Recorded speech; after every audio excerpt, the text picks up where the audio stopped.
बाबा के दरबार में भक्तगण उनकर दर्शन ला गुहार लगा रहल छथिन और कही रहल छथिन। ई गीत के स्वर में से सुनै जाओ।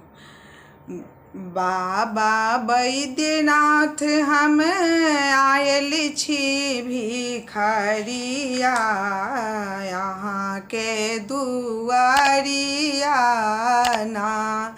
बाबा बैद्यनाथ हम आयल छी भिखरिया, अहाँ के दुआरिया ना। ऐलौं बड़ बड़ आस लगाई होइयौ हमरो पर सहाय। ऐलौं बड़ बड़ आस लगाई होइयौ हमरो पर सहाय।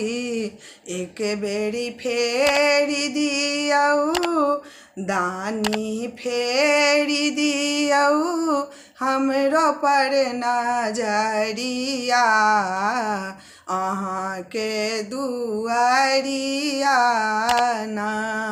बाबा बैद्यनाथ हम आयल छी भिखरिया, अहाँ के दुआरिया ना।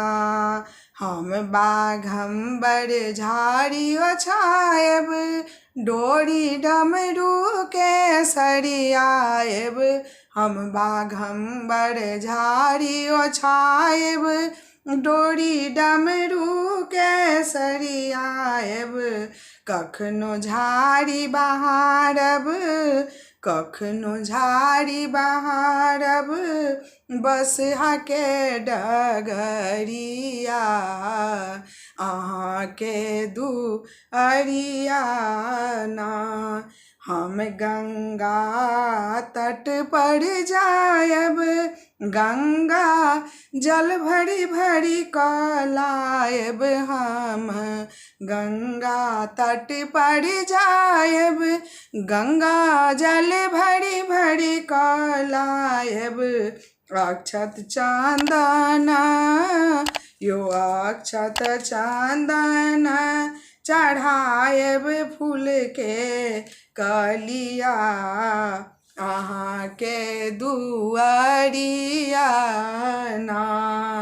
कार्तिक गणपति गोद खिलायब, कोरा कान्हा पर बैसायब। कार्तिक गणपति गोद खिलायब, कोरा कान्हा पर बैसायब।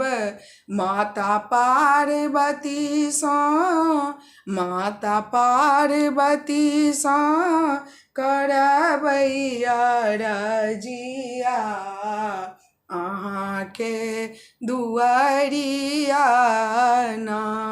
बाबा बैद्यनाथ हम आयल छी भिखरिया, अहाँ के दुआरिया ना।